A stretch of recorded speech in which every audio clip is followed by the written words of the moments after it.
फिर होई कुछ ना कुछ, हम जानता नहीं। ओकरा अंदर क्षमता रही तो ऊ बाजी, हमरा अंदर जौन क्षमता रही हम बाजब। जेकर जौन लेवल होला ओकरा से बाजेला, केहू के चोरा के केहू ना स्टार बनल बा आ नहीं बन। आज भी हमारे पिता तुल्य भाई, मैं कहा उनको बोल रहा हूँ, बड़े भाई हमेशा पिता के तुल्य होता है। वो पहले आए हैं, हम बाद में आए हैं, तो बाद में हम जब आए हैं तो कोई भी पहला आदमी मेरा बड़ा भाई अगर पिता नहीं रहता है तो पिता तुल्य ही होता है। भोजपुरी समाज में एक के मान्यता देहल बा कि बड़ भाई पिता तुल्य ही होला।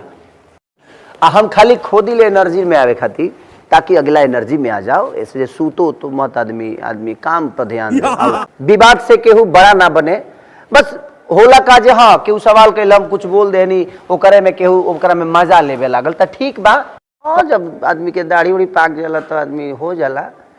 और ढेर दिन से आज कम से कम हमरा लगता जे 30 साल से केहू काम करता तो 20 साल काम कैला होला तब आदमी एक आदमी इंडस्ट्री में आवेला। फिर होई कुछ ना कुछ, हम जानता नहीं।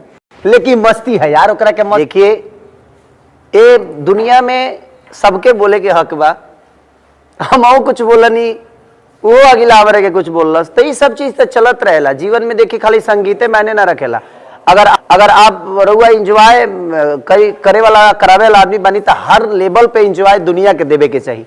चाहे वो मंच के खाली अगर हुआ स्टूडियो के सिंगर है ना, बल्कि मंच पर भी जाई तो अपने आप का ऐसा साबित करी कि लोग के समझ में आवे कि हाँ एकरा अंदर उहो बात बा। तो हमके दुख कोनो चीज के ना होला, हम तो मजा ली ले। अब मौज वो बतिया का हम मौजे लेता नहीं कि कम से कम हमारे बात के सुना तो बानू। हम खाली खोदी ले एनर्जी में आवे खातिर ताकि अगला एनर्जी में आ जाओ। इसलिए सूतो तो मत आदमी काम पर ध्यान दे। और सिनेमा चलावे खातिर बढ़िया काम करे के पड़ेला, बढ़िया कॉन्सेप्ट ढूंढे के पड़ेला। गाना चलावे खातिर, काम करे खातिर, कोनो भी चीज खातिर आपको बढ़िया काम करना पड़ेगा। रुआ नाचे के पड़ी, बढ़िया एक्टिंग करे के पड़ी, बढ़िया प्ले करे के पड़ी, वो से सिनेमा चलेला। दूगो बात बोल देला से सिनेमा चली। ना तो रोज राजनीति में विवादे होता, काहे नहीं के प्रधानमंत्री बन जाता चाहे मुख्यमंत्री बन जात। विवाद से केहू बड़ा ना बने, बस होला का जे हाँ केहू सवाल कैल हम कुछ बोल देनी ओकरे में केहू ओकरा में मजा लेवे लागल तो ठीक बा। कम से कम वो बतिया ओकरा मजा देवे के काम तो आवता, बस उतने भरोसे ज्यादा ना। कौनो भी सिनेमा, कौनो भी गाना, कौनो भी संगीत कैला से होला, बढ़िया गावला से बाजेला, बढ़िया काम कैला से सिनेमा चलेला। तो हमार फोकस खाली बढ़िया काम पर होला। अब हम ऐसा थोड़ी बजे गाँव कहीं हमारे पता बा ये उनकर उम्र कतना हो। लेकिन हाँ जब आदमी के दाढ़ी उड़ी पाक जाला तो आदमी हो जाला।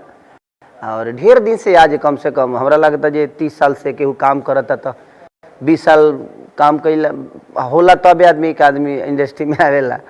फिर होई कुछ ना कुछ, हम जानता नहीं। लेकिन मस्ती है यार ओकरा के मस्तीये में लिहलो। हम मस्तीये करीले आ सभे मस्तीये करेला। सबके उम्र होला और कलाकारी के कोनो उम्र ना होला। सबसे बड़का चीज तई बा, उ तो मस्ती के बात रहे।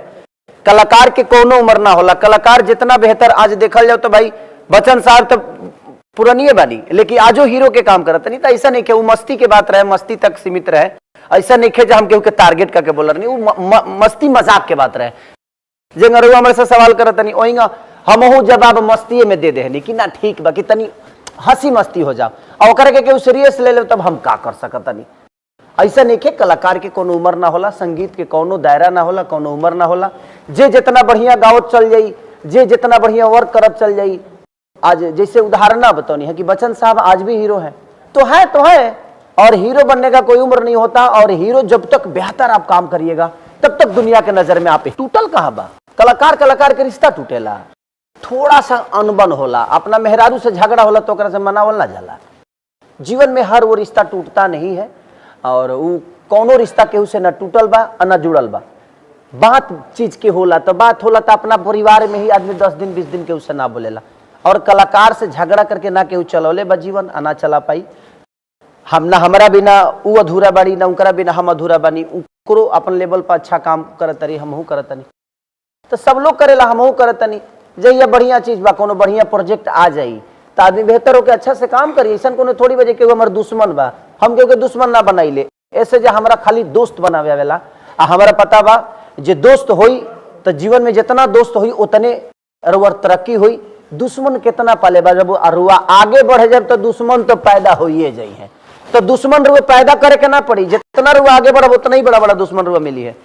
तो वो दुश्मनी के पीछे ना बस कोशिश करिए रास्ता और क्लियर रहो और देख लेला।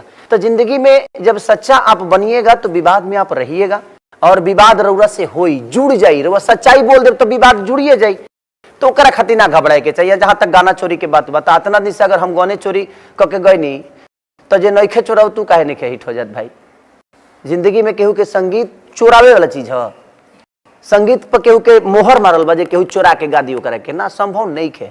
अब हमारे तो 20-20 गो गाना लोग उठा के गा दिल तो हम कहाँ चिल्लातनी, हम नहीं चिल्लात। हम ठीक बा भाई, ओकरा अंदर क्षमता रही तो ऊ बाजी, हमारा अंदर जो क्षमता रही हम बाजब। जेकर जौन लेवल होला ओकरा से बाजेला, केहू के चोरा के केहू ना स्टार बनल बा आ नहीं बनी, आ ना तो सभे चोरा चोरा के अब तक ले कम से कम भोजपुरी में 500 स्टार हो गए रहते। तो कोशिश करिए बेहतर। वो आज भी हमारे पिता तुल्य भाई, मैं कहा उनको बोल रहा हूँ, बड़े भाई हमेशा पिता के तुल्य होता है। वो पहले आए हैं, हम बाद में आए हैं, तो बाद में हम जब आए हैं तो कोई भी पहला आदमी मेरा बड़ा भाई अगर पिता नहीं रहता है तो पिता तुल्य ही होता है। भोजपुरी समाज में एक के मान्यता देहल बा कि बड़ भाई पिता तुल्य ही होला। तो ओकरा के हम कहाँ गलत बन, अपना संस्कार के हिसाब से हम सही बोलले बनी। अजय ये बात के जानता कि हाँ संस्कारिक जे भी धरती पर बा वो अपना बड़ा भाई के हमेशा उ सम्मान और जगह दी ही। आ जहां तक बाबा के वो नाम लेनी है तो बाबा हमारा बारे में का कैले बनी है नहीं कैले, ये उनसे बेहतर कोई नहीं जानता है। तो हम उनके बारे में क्या बोले। हाँ उनके जीवन में, मेरे जीवन में उनका योगदान है, सबका योगदान है। मेरे जीवन में मुझे लगता है कि जो मुझे खाना खिलाता है उसका भी योगदान है। आप 10 जगह मुझे चढ़ाइएगा, 10 जगह मुझे भेजिएगा, 10 प्लेटफॉर्म पर आपकी ये बातें जाएगी तो मेरे जीवन में आपका भी योगदान बढ़ गया। ऐसा नहीं है। तो जीवन में हर आदमी के योगदान से, बचपन में माँ बाप का योगदान होता है, तो जवानी में दोस्तों का योगदान होता है, उसके बाद मास्टर से लेकर डॉक्टर से लेकर जीने का तरीका जो होता है हर आदमी के योगदान से ये चीजें बड़ी होती है। एक पेड़ सिर्फ एक आदमी के लगाने से नहीं, उसको हवा की भी जरूरत है, उसको पानी की भी जरूरत है, उस मिट्टी की भी जरूरत है, उस धूप की भी जरूरत है, उस छांव की भी जरूरत है। तो एक पेड़ बड़ा होता है तो उसमें योगदान पूरी प्राकृतिक का होता है, और प्राकृतिक के एक इंसान के ऊपर अगर कोई योगदान होता है तो प्राकृतिक के बनाए हुए हर उस इंसान का योगदान होता है, तब एक आदमी बड़ा होता है।